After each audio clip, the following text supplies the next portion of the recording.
નમસ્કાર મિત્રો, મારી આ ચેનલમાં તમારું સ્વાગત છે। બનાસકાંઠાના ધાનેરામાં એક રસોઈયાનું રહસ્યમય રીતે મોત થયું છે। લગ્ન પ્રસંગમાં લાડુના બદલે રસોઈયાએ કાજુ કતરી બનાવી નાખી હતી, જેના કારણે મીઠાઈનો ઓર્ડર આપનાર ભાવેશ મહેશ્વરી ગુસ્સે ભરાયા હતા અને રસોઈયાને ખૂબ જ ઠપકો આપ્યો હતો।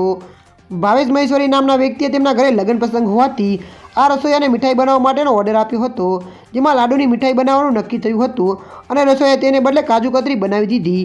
ઓર્ડર આપનાર શખ્સને તેની જાણ થતાં તેઓ અત્યંત આક્રોશે ભરાયા હતા અને રસોઈયાને ભારે ઠપકો આપી લાફો માર્યો અને ધક્કો મારી ઝપાઝપી થઈ, જ્યાં રસોઈયો બેભાન થઈ જતાં તેને સારવાર હોસ્પિટલ ખસેડવામાં આવ્યો અને ત્યાં ડૉક્ટરે તેને મૃત જાહેર કર્યો। મૃતિકાના પોસ્ટમોર્ટમ બાદ મોડી રાતે પરિવારને તેનો મૃતદેહ સોંપાયો હતો। જો કે મૃત્યુનું કારણ પોસ્ટમોર્ટમનો રિપોર્ટ આવ્યા બાદ જ ખબર પડશે।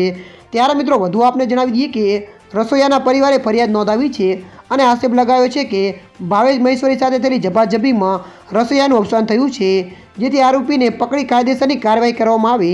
ધાનેરા પોલીસે ગુનો નોંધી આ અંગે આગળની કાર્યવાહી હાથ ધરી છે। ત્યારે મિત્રો હાલ માટે આટલું, મળીશું નવી અપડેટ સાથે। જો વિડીયો તમને પસંદ આવે લાઇક, શેર અને સબસ્ક્રાઈબ કરી નાખજો। ધન્યવાદ।